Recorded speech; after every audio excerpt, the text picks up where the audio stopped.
That's Phil Campion, who was in the SAS, and since leaving the armed forces, he's worked in places like Gaza, Afghanistan, West Africa, Sudan and Iraq. Basically, if Big Phil turns up, you know you're in trouble. How are you, Phil? I'm all right, mate. I'm all right.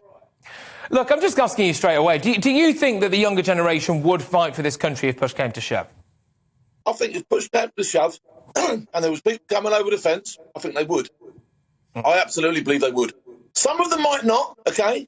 Some of them have been misled, misinformed, but a lot of the youth I come across, and don't forget, I'm the head ambassador, the champion of the Army Cadet Force.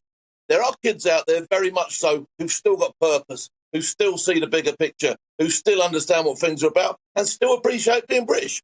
So there is a lot of this wokeness in the schools, etc., etc., etc. But we've got to get them involved in activities outside of school. We've got to get them doing stuff that shows them discipline, respect, and all that. The advertising campaign you referred to within the army, I had to go and speak to some generals about it because I was like, no, I'm not having this. This is the worst thing I've ever seen. But when they explained it to me, and they said, look, Phil, we're not recruiting you anymore. We ain't recruiting you. We're recruiting kids that have had it completely different to the way you've had it.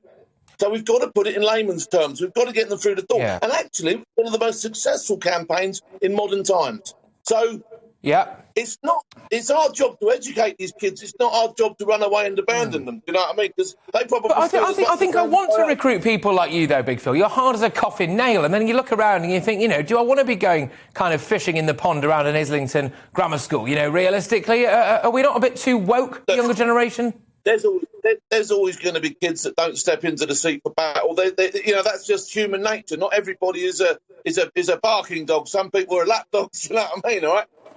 But there are lots of kids out there. There's lots of dedicated, talented kids who are willing to. The depots are full of them. I've just watched 313 troops from the Commandos. They've just passed out.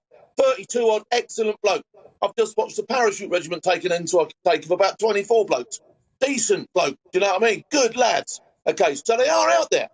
It's our job to find them. It's our job to educate them. And I think, we won't never struggle in this country for hard men to look after us. We won't struggle in this country. We are a nation of men, and women in nowadays, women who are willing to go the extra mile for this country. Yeah, and then there's James O'Brien. Are you worried, though, that actually patriotism's a dirty word now, isn't it? Not nationalism, that's got connotations, I understand that. But basically, borders and being proud of where you're from is a bit unfashionable, isn't it?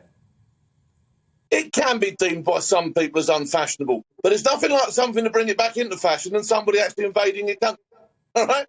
That'll soon get the flag waving again, and that'll soon get people off their seats, you know what I mean? So we're not at that stage yet, but trust me now, I fully believe, there's still young lads out there now doing a very difficult job for this country, and all Africa, we've heard, last few months there's been contacts over there.